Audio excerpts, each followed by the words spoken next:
Welcome to Take on Tech, where we keep you updated on all matters technology. Tonight, we tell you of the technology powering Kenya's digital future, from internet connectivity and smart systems and cloud innovation.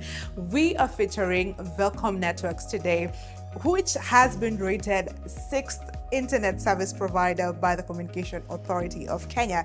We have a lot of stories for you. Talk to us at KBC Channel 1. The hashtag is Take on Tech. And my name is Stephanie Ayeta.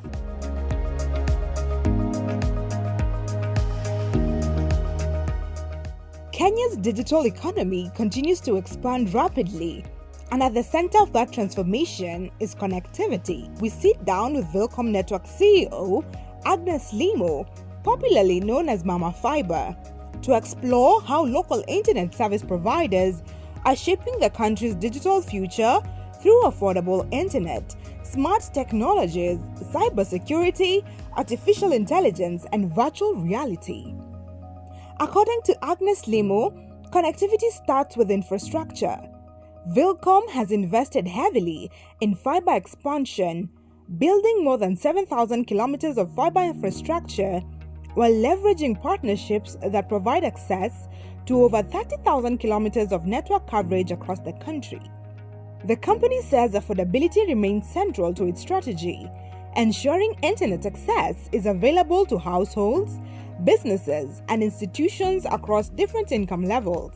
Vilcom also maintains a 24-hour technical support team to ensure customers receive prompt assistance whenever connectivity issues arise. So Vilcom has taken a multi-layered approach to providing connectivity. So our primary technology that we're using is fiber infrastructure, so fiber network that we take it to the homes, to the businesses, or even to government institutions to give them the highest speed in fiber. We also use other technologies like wireless, where it's a bit expensive or a bit hard to deliver fiber, so we do that as well. In densely populated places, we are also providing a solution that we are calling Router Wi-Fi that is cheap. You pay as you go, as low as 10 shillings to be able to be connected and actually enjoy the internet. So that's the approach that we've taken. If you remember, 2020 actually was the start of COVID. So I think that is when the need for connectivity really rose, and there was a gap at that moment. So Vilcom stepped in to fill in that gap in terms of providing, accelerating connectivity to many people that really required, because from there people are working from home, people are like, that's when even the judiciary in Kenya actually transitioned and started working, doing online for cases. So there was that complete need for internet, and we stepped in the gap, and we are happy that we did that. As Kenya pursues universal digital access, satellite internet is emerging as a critical solution for underserved regions. Agnes says low-orbit satellite technology is helping bridge connectivity gaps in areas where fiber deployment remains expensive or geographically challenging. With fiber coverage still below full national reach, satellite technology is increasingly being viewed as a complementary solution that can connect remote communities and accelerate digital inclusion. Our purpose, like you're seeing even in our name, is to actually include everyone. So that was the first thing, have that purpose to actually provide connectivity. And then next, build the infrastructure. So we've built our fiber infrastructure. We have our own of over 7,000 kilometers, but we have access to over 30,000 kilometers using our partners that we work with. And having that infrastructure now enables us to reach every single person. Next is product and package. So we've packaged our internet, our product, in a very affordable manner, and it includes everyone, right from the person who needs to even just spend 10 shillings a day, to someone who can afford to pay 2,000 shillings a month for internet unlimited, to the businesses who need very high bandwidth and they need that stability. So packaging our product very well. The other one is people. We have the best engineers, the best support team at Vilcom to be able to actually deliver on the promise, from the design, from the implementation, and also support. So the other one is also the experience that we give to our clients. We just don't want you to just have internet. We want you to experience it at the best of the best. So our support team are there 24/7 to just make sure that whenever you have any issue, they come through for you and you're able to connect well. The conversation also explores the role local internet service providers play in Kenya's digital ecosystem.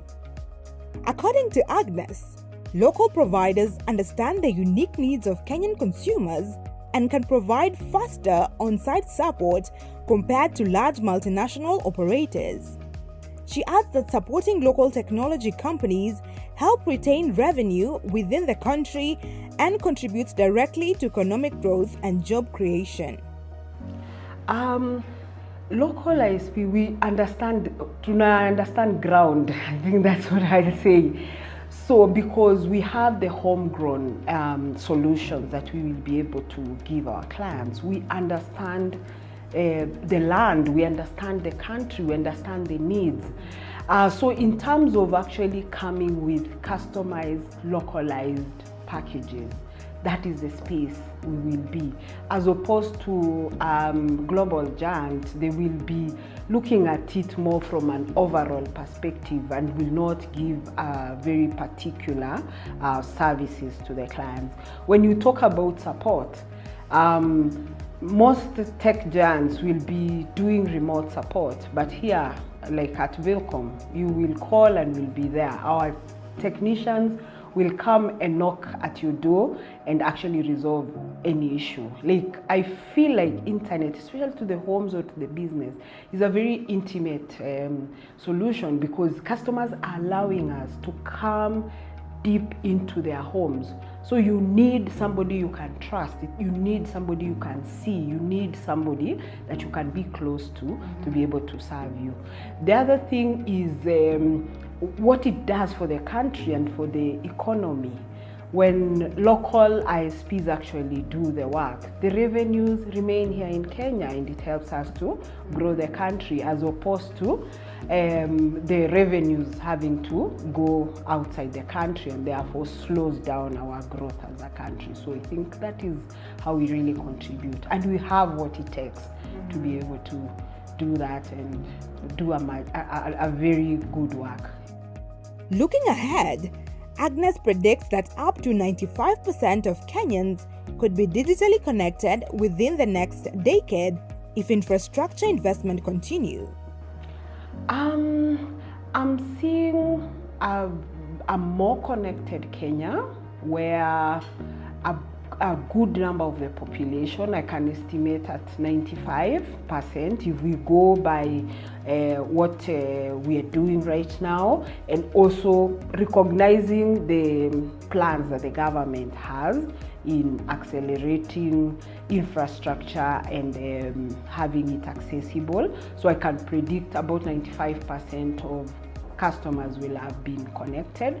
I'm seeing a place where digital services is a business as usual and not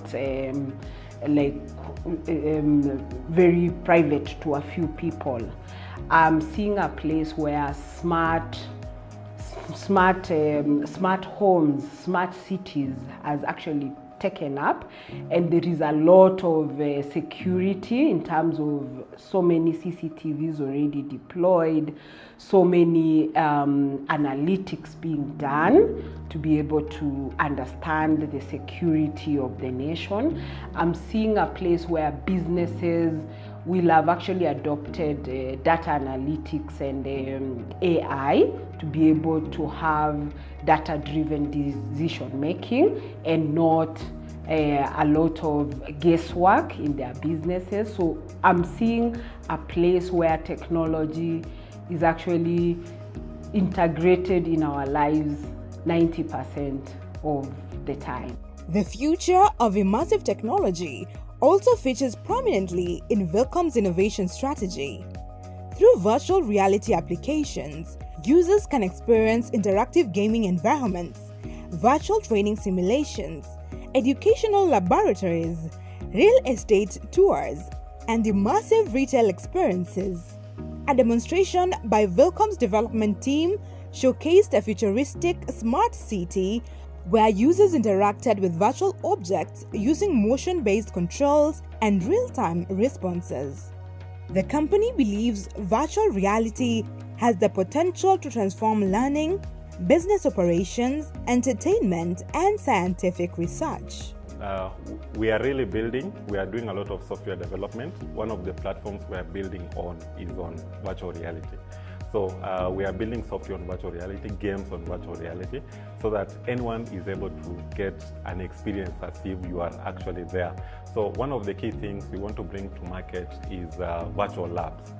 Let's say you are training students, they are actually trained in an environment that as if they are actually physically there. So it's an immersive environment. Yes, yes, yes. Okay, and that do you feel like that is the future of different industries coming? If I want to see a house, real estate, I would want to see it via virtual reality first to experience it. Yeah, sure. Yeah, so it is the future of how people will access most technologies. You will find like online shopping. Right now, you can view a chair or furniture that you want to purchase, check out if it fits in the room that you want to fit it into. That is all powered by VR. Okay. Yeah. Now, when it comes to security, technology and security, what would you say, what technologies do you use to secure networks? Yes, one of the key technologies is enterprise firewalls. So you will find we work with various partners for the organizations that have a bigger budget. We'll work with partners like Fortinet. And then for other organizations, we build those firewalls using open source solutions just to ensure that they are secured at the cost that they can afford. The other one is VPN connectivity. We have mentioned people can work remotely. So through VPN, we are able to configure anyone who needs to access enterprise resources like ERP systems, they are able to do that through VPN. The most recent technology, which is really a buzzword everywhere, is SD-WAN. That is software-defined wide area network. This enables us to control how business applications are accessed.